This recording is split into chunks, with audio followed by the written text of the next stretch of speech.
Hi everyone! I made this cake back in October for my little niece's birthday party. She loves SpongeBob and they had a SpongeBob themed party, so this is what I came up with for the cake. And the size of the large cake is an 11 by 15 by 2-inch sheet cake and is made using a yellow cake recipe.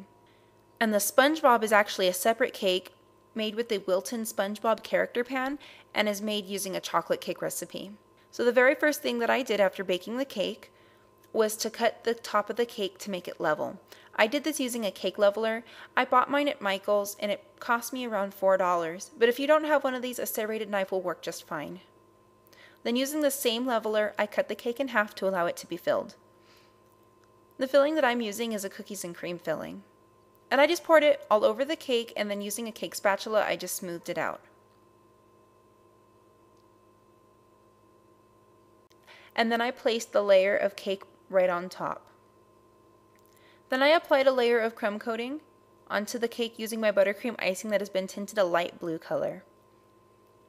I allowed the crumb coating to dry around 45 minutes before I began to apply the rest of the icing. And as you can see, I ran out of the icing, so I had to tint a little bit more, the light blue color, and it didn't come out looking exactly the same. It's a little bit lighter than the crumb coating, but that's okay because you can't really tell with the finished product. Now these Wilton character pans actually come with instructions. I somewhat followed these to prepare SpongeBob. And I thought it would be easier to decorate SpongeBob before I placed it onto the sheet cake. In retrospect, it probably would have been easier if I would have placed the SpongeBob onto the cake in the first place, because it was kind of difficult to get him off of my cake plate onto my cake without him breaking. So to decorate SpongeBob, I used buttercream icing in white, in yellow, brown, red, black, and blue. I began by placing white icing all around the borders and the sides of SpongeBob.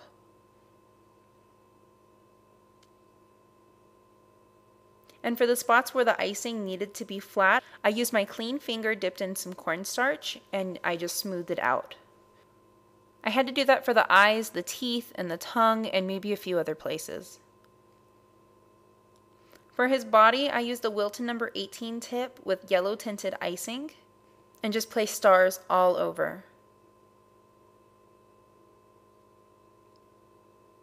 I did the same thing for his pants and for his shoes. Then I went around with my writing tip just to create the black border around SpongeBob and to fill in any details.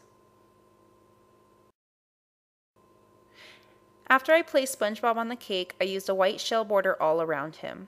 Then I used a pink shell border around the other cake for the top and bottom borders. Now this was the very first sheet cake that I made, and it was also the very first character cake that I had made. So it doesn't look perfect at all, and I had a lot of issues with it. And it took me around 4 hours to complete the whole cake.